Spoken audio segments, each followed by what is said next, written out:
ইসরায়েলের সবচেয়ে ভয়াবহ হামলা চালালো ইরান। গেল রাতভর ক্ষেপণাস্ত্র হামলা চালায় তারা। ধ্বংস হয় হাইফার বৃহৎ তেল পরিশোধনাগার।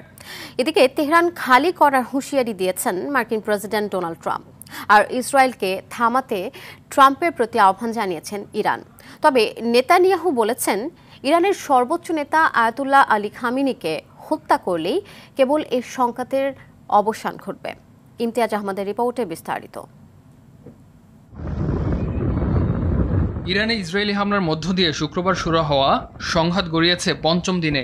একে অপরের স্থাপনা, তেল পরিশোধনাগার লক্ষ্য করে দফায় দফায় হামলা চালাচ্ছে। তেল আবিবের আকাশে মুহুর্মুহ ইরানি ক্ষেপণাস্ত্রের বিস্ফোরণের শব্দ। ইসরায়েলের অহংকার খ্যাত আয়রন ডোম হ্যাক করে বেশ কয়েকটি লক্ষ্যবস্তুতে আঘাত হানে ইরানি ক্ষেপণাস্ত্র। ইসরায়েলও তেহরানে জোরালো বিস্ফোরণের ঘটনা ঘটাচ্ছে। সংঘাতের বলি হচ্ছে সাধারণ মানুষ। সবার মনে একই প্রশ্ন, এ সংঘাতের শেষ কোথায়?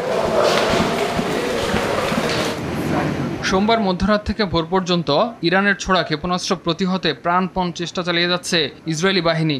ইরান থেকে নিক্ষেপ করা ড্রোন ভূপাতিতের দাবি করছে তারা। তেহরানেও বেশ কয়েকটি জোরালো বিস্ফোরণের খবর পাওয়া গেছে। সোমবার রাতে ইরানের রাষ্ট্রীয় টেলিভিশনে লাইভ সম্প্রচারকালীন হামলা চালায় ইসরায়েল। এতে নিহত হয় 3 জন।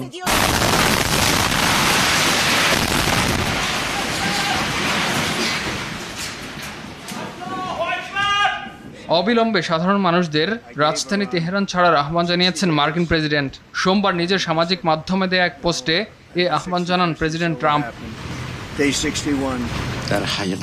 ইসরায়েলকে থামাতে ট্রাম্পের প্রতি আহ্বান জানিয়েছে ইরান। দেশটির পররাষ্ট্রমন্ত্রী আব্বাস আরাকচি বলেন, যদি সত্যি ট্রাম্প চলমান সংঘাত থামাতে চান, তবে ইসরায়েলের উপর যুদ্ধবিরতির জন্য চাপ প্রয়োগই একমাত্র সমাধান। এদিকে বেনিয়ামিন নেতানিয়াহু জানিয়েছেন, ইরানের সর্বোচ্চ নেতা আয়াতুল্লাহ আলী খামেনিকে হত্যা করলেই কেবল সংঘাতের অবসান হবে। অন্যদিকে ইরান কখনোই পারমাণবিক শক্তি অর্জন করতে পারবে না বলে যৌথ বিবৃতি দিয়েছে 7 অর্থনৈতিক পরাশক্তির জোট G7। ইমতিয়াজ আহমেদ, RTV।